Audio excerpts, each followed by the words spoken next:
कभी कभी जिंदगी हमें वहां ले जाती है जहां जाने की हमने कभी कल्पना भी नहीं की होती। और फिर जो कुछ हमारे साथ होता है वो समझ से परे होता है। आज की कहानी आपको एक ऐसे रहस्य से मिलवाएगी जिसे जानकर आपकी रूह कांप उठेगी। तो सुनिए, बरेली के सिविल लाइंस का वो बंद कमरा, एक सच्ची घटना पर आधारित वो कहानी जिसे सुनने के बाद शायद आप अकेले सोने से पहले 10 बार सोचेंगे। मेरा नाम नीरज व्योम है और जो आप आज सुनने वाले हैं वो सिर्फ एक कहानी नहीं, एक ऐसा सच है जिसे जानकर आपकी रातों की नींद उड़ सकती है। यह कहानी एक सच्ची घटना पर आधारित है जिसे दिसंबर 1998 में उत्तर प्रदेश के बरेली शहर के सिविल लाइंस इलाके में दर्ज किया गया था। अंधेरा फैला हुआ था और ठंडी हवाएं बरेली के सिविल लाइंस की सुनसान गलियों में सरसराहट कर रही थीं। कार का इंजन बंद हुआ और शर्मा परिवार धीरे धीरे उस पुराने और वीरान मकान की ओर बढ़ा जो आने वाले दिनों तक उनका नया आशियाना बनने वाला था। साल 1998 था। दिन था नवंबर का। रात का सन्नाटा चारों ओर पसरा हुआ था, मानो अंधेरे में कुछ छिपा हुआ सितम अपना काला साया फैला रहा हो। शर्मा परिवार था आदित्य शर्मा, उनकी पत्नी नीता, उनके 2 बच्चे, बेटा रोहन 10 साल और बेटी माया 7 साल और उनका वफादार कुत्ता शेरू। उन्होंने यह पुराना बंगला बहुत कम किराए पर लिया था क्योंकि आदित्य का ट्रांसफर बरेली हुआ था। बच्चे उत्साहित थे, डरावनी कहानियां सुन सुनकर घर को मजे में ले रहे थे। माया ने हंसकर कहा, डरने की कोई बात नहीं, हम सब साथ हैं। आदित्य ने मुस्कुराकर कहा, हाँ, मकान पुराना जरूर है लेकिन डरने जैसा कुछ नहीं। परिवार सावधानी से अपने सभी सामानों के साथ मकान में घुसा। छतों पर मकड़ी के जाले थे और दीवारों पर उभरती पुरानी पेंट की परतें घर की अनदेखी तकलीफों की कहानी सुना रही थीं। लकड़ी के फर्श पर धूल जमी हुई थी और खिड़कियों से हल्की चांदनी की किरणें अंदर छाई हुई थीं। पूरा परिवार उस भव्य दहलीज से होकर हॉल में पहुंचा जहां पुराने सोफे और बड़ी अलमारी वैसे ही खड़ी थीं जैसे किसी पुराने जमाने की गवाही दे रही हों। नीता ने डरती हुई आंखों से चारों ओर देखा। आदित्य ने मुस्कुराकर कहा, चिंता मत करो, मकान ठीक ठाक ही होगा। लेकिन उस मकान की वीरानी कुछ और ही कहानी बयां कर रही थी। तभी अचानक पड़ोस में रहने वाले एक बुजुर्ग ने शर्मा परिवार को रुकने को कहा। उसके चेहरे पर भय और चेतावनी के भाव थे। उसने फुसफुसाते स्वर में कहा, बेटा, जहां जा रहे हो वहां खतरा है।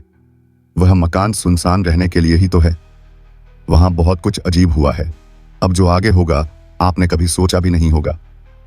फिर वह सीढ़ियों पर लगते पुराने घर की तरफ बढ़ गया। पूरा परिवार चौंका हुआ, पास खड़ी हवेली को निहारता रह गया। परिवार एक कमरे में सामान रखकर थक चुका था। तभी दूर से अचानक शेरू की घबराई हुई भौंकने की आवाज गूंजी।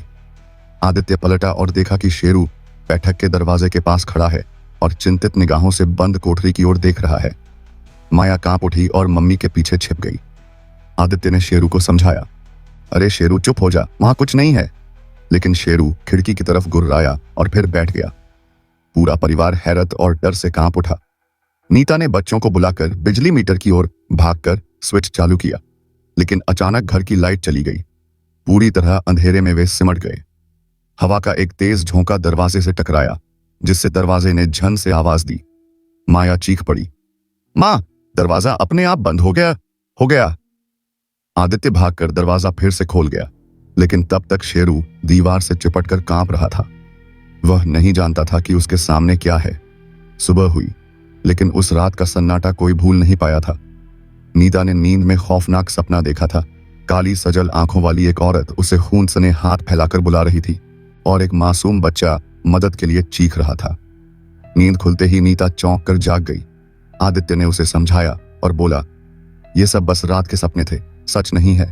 तभी रोहन ने कहा, पापा, मैंने भी वैसा ही कुछ सुना। और माया ने भी कहा, उसने खिड़की पर एक लड़की देखी। अचानक सबके होश उड़ गए। अब जो आगे होगा आपने कभी सोचा भी नहीं होगा। समय बीतता गया, लेकिन उन घटनाओं के बाद घर में अजीब चीजें घटती रहीं। रोहन रोज रात को बंद कमरे के पास रोशनी देखता और फुसफुसाती आवाजें सुनता। एक रात उसने देखा कि कमरे की फर्श पर पैर के निशान थे, जैसे कोई अपना पैर आगे बढ़ा चुका हो। माया अक्सर बिस्तर के नीचे घुटनों के बल घुसकर कहती, क्या आप लोगों को ऐसा नहीं लगता इस कमरे के पीछे कोई रहस्य छुपा है? आदित्य ने हंसते हुए कहा, देखो बच्चों, कभी कभी पुराने मकानों के पीछे केवल पुरानी कहानियां होती हैं, डरने की कोई बात नहीं। लेकिन परिवार धीरे धीरे डर की बुनियाद पर खड़ा होने लगा। फिर एक दिन तहखाने की सफाई करते समय आदित्य को एक पुराना खत मिला जो दशकों पुराना लग रहा था। धूल भरी डिबिया में रखा वह खत पीला पड़ चुका था। प्यार से लिखे शब्द दिख रहे थे। अगर आप इस खत को पढ़ रहे हैं तो समझ जाइए कि इस घर का वह कमरा शापित है। इस बंद कमरे में जो भी है उसे किसी भी हालत में आजाद मत करना। मैंने वर्षों तक उसकी पुकार सुनी है, लेकिन अब मुझे सहन नहीं होता। अगर आप बेवजह इसे छेड़ते हैं तो अंजाम भयावह हो सकता है। करीब सुनसान कमरे में खामोशी छा गई थी। आदित्य की सांसें तेज हो गईं। नीता ने मासूम आंखों से बच्चों की ओर देखा। परिवार सन्नाटे में डूब गया। अब जो आगे होगा आपने कभी सोचा भी नहीं होगा। वो पुराना खत पढ़कर शर्मा परिवार के होश उड़ गए। जैसे एक सिहरन सी उनके शरीर में दौड़ गई। आदित्य की हथेलियों पर घबराहट की ठंडी नमी थी। उसने घबराहट में कहा, इसे कौन लिख सकता है? ऐसा कौन जानता होगा? नीता ने मासूम आंखों से बच्चों की ओर देखा जो अब पूरी तरह सहमे हुए थे। बंद कमरे के ताले की तरफ हर कदम धीमा हो गया। शाम होते होते उन पर और भी रहस्यमयी घटनाएं घटने लगी। एक बार अचानक तहखाने के उस कमरे का दरवाजा अपने आप खुल गया, जिससे धूल का गुबार हवा में उड़ गया। कैसा भयानक सन्नाटा छा गया कि चारों तरफ चीख पुकार गूंजने लगी। माया और रोहन चिल्ला उठे। नीता के होंठ कांप रहे थे। आदित्य ने जोर लगाकर दरवाजा बंद किया, लेकिन अब वे समझ चुके थे कि यहाँ रहना मुश्किल है। अगले ही दिन वह वृद्ध पड़ोसी फिर से आ पहुंचा। उसके चेहरे पर राहत दिख रही थी कि शर्मा परिवार सच मान गया था।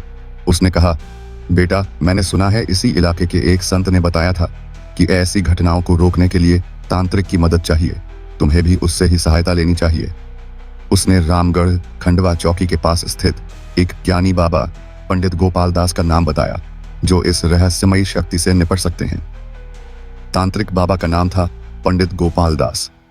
अगले दिन शाम को वह धूप दीप की थाली लिए शर्मा घर पहुंचा। घर का वातावरण पहले से भी ज्यादा रहस्यमयी लगने लगा था। बाबा ने देखा कि परिवार के सदस्य भयभीत हैं। उन्होंने गंगा जल और केसर से घर के चारों कोनों में कलश स्थापित किए और गहरी आवाज में मंत्र जपना शुरू किया। तू एम क्रीम कालिका। बिस्तर के नीचे रोहन और माया ने देखा कि बंद कमरे की ओर से एक धुंधली परछाई घूम रही थी। आदित्य ने सहमी हुई आवाज में पूछा, बाबा, क्या आपने देखा? बाबा ने शांत चित्त से कमरे की ओर देखा और धीमी आवाज में बोला, हाँ बेटा, अब समय आ गया है इस रहस्य को समाप्त करने का। डूबती शाम की सुनहरी रोशनी में बाबा ने मंदिर जैसा माहौल बना लिया। उन्होंने तेज आवाज में घंटियां बजानी शुरू कर दी और रामायण के छंद झपने लगे। तभी कमरे से अचानक एक भीषण चीख गूंजी। पूरा परिवार कांप उठा। बाबा ने बिना हिले डुले मंत्रोच्चारण की गति और तेज कर दी, जैसे पूरा आकाश दहल रहा हो। कुछ देर तक ऐसा लगा कि वक्त थम गया हो। अचानक पंडित जी ने जोर से ताली बजाई और कहा, अब इसे यहीं थाम लो। तभी घर के सभी उपकरण बंद हो गए, पंखे रुक गए, दीप बुझ गए। चारों ओर घना सन्नाटा छा गया। दूर तक एक भी चीख सुनाई नहीं दी। बाबा ने परिवार को समझाया, अब घर की रक्षा हो गई है। वह बंद कमरा हमेशा के लिए बंद हो गया है और जहां जो भी अजीब शक्ति थी वह बाहर नहीं आ पाएगी। शर्मा परिवार ने राहत की सांस ली।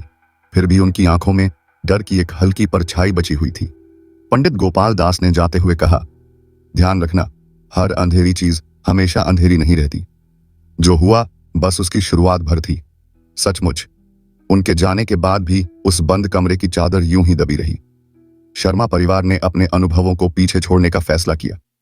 जब वे पुराना बंगला छोड़ने लगे, दरवाजे से एक ठंडी हवा का झोंका चला, मानो कोई विदाई दे रहा हो।